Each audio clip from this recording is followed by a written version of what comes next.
पहले तो इन लोगों ने छात्रवृत्ति का मुद्दा उठाया कि यहाँ के छात्रों को छात्रवृत्ति मिलना चाहिए, लेकिन इस विषय पर भी हमारे पूर्व मंत्री परिषद के सदस्य ने बहुत स्पष्ट रूप से कह दिया कि किस तरीके से केंद्र और राज्य सरकार का एक जो सौतेला व्यवहार है वो पूरी तरीके से परिलक्षित हो रहा है कि गैर केंद्र शासित राज्यों के साथ कैसी व्यवहार हो रहे हैं। ये कोई पहली बात नहीं है, नई बात भी नहीं है।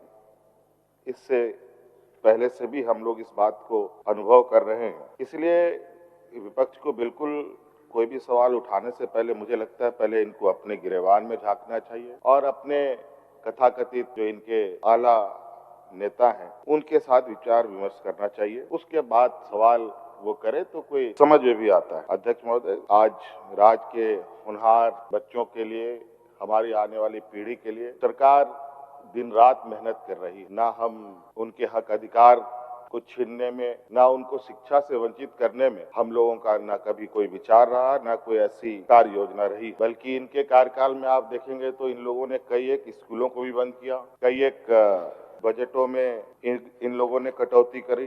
केंद्र सरकार द्वारा जहां देश के आदिवासी, दलित, पिछड़े समूह के लोग जहां सबसे अधिक लाभ ले पाते, मैं उनमें से कुछ कहना चाहूंगा कि अनुसूचित जनजाति बच्चों के उच्च शिक्षा हेतु राष्ट्रीय फेलोशिप एवं छात्रवृत्ति योजना में केंद्र सरकार ने अपने आवंटन में 90% उसको कम कर दिया। राष्ट्रीय विदेश छात्रवृत्ति योजना में भी केंद्र सरकार ने 95% कम कर दिया उसको। अध्यक्ष महोदय, अल्पसंख्यक समुदाय के लिए प्री मैट्रिक जो पहली क्लास से 10वीं क्लास तक की छात्रवृत्ति योजना है उसके आवंटन में भी 40% कम कर दिया। अध्यक्ष महोदय, अल्पसंख्यक समुदाय के लिए पोस्ट मैट्रिक जिसमें 11वीं से ऊपर बच्चे पढ़ते हैं उसमें भी लगभग 63% इन लोगों ने कम कर दिया। अध्यक्ष महोदय, और मेधा आधारित एवं आय आधारित छात्रवृत्ति जो टेक्निकल और व्यावसायिक पाठ्यक्रम होते हैं उसमें भी आवंटन लगभग 75% इन लोगों ने कम कर दिया। अध्यक्ष महोदय, तकनीकी शिक्षा संस्थानों के लिए जो अनुदान योजना में भी आवंटन में इन लोगों ने मतलब केंद्र सरकार ने 61% कम कर दिया। आप बताइए अध्यक्ष महोदय, ऐसे स्थिति में जो ये मांग करते हैं ये कहां तक उचित है?